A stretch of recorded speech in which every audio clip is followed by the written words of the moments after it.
बद्री विशाल जी को इतनी ठंड में, हम लोगों को तो कम्बल पहनना पड़ता है, सर्दी में ओढ़ना पड़ता है, स्वेटर जैकेट लगानी पड़ती है, कान बंद करने पड़ते हैं, लेकिन बद्रीनाथ जी को वस्त्र नहीं अपितु तो पूरे शरीर पर चंदन लगाया जाता है। क्या लगाया जाता है? चंदन कितना ठंडा होता है। कहा जाता है भगवान तप कर रहे हैं और तप में भगवान के शरीर से गर्मी है और इसके कारण से भगवान को चंदन लगाया जाता है मलयागिरी का, जिससे भगवान को ठंडक महसूस हो।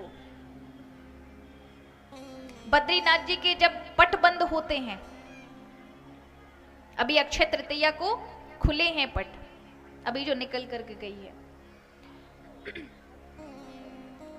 तो बद्रीनाथ जी को कम्बल उड़ाया जाता है जिस समय पट बंद किए जाते हैं। अक्टूबर में बिल्कुल बर्फ जम जाती है, चारों ओर बर्फ ही बर्फ होती है।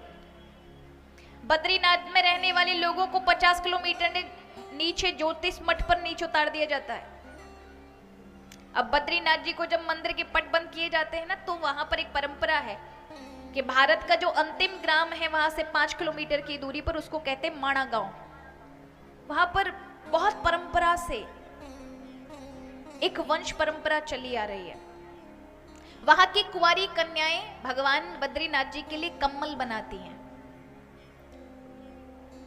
और बहुत ढोल नगाड़ों के साथ अपनी परंपरा के साथ उस कम्बल को वो सभी लोग लेकर के बद्री विशाल जी आते हैं और भगवान को घी में कम्बल को डुबा करके और बद्रीनाथ जी को उड़ाया जाता है। अविश्वास मानेंगे, इतनी बर्फ पड़ने के बाद भी जब वो घी का कम्बल भगवान को उड़ाया जाता है, बद्रीनाथ जी के शरीर से होता है, तो घी जमना चाहिए ठंड में, लेकिन घी पिघलता है। बद्रीनाथ जी का तेज देखिए, उनके तपस्या का तेज देखिए। तो साक्षात बद्री विशाल विराजमान है।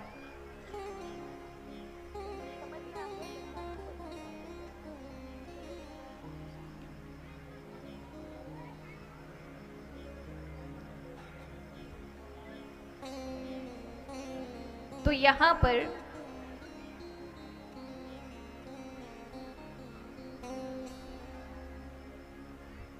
बोली वृंदावन बिहारी लाल की जय।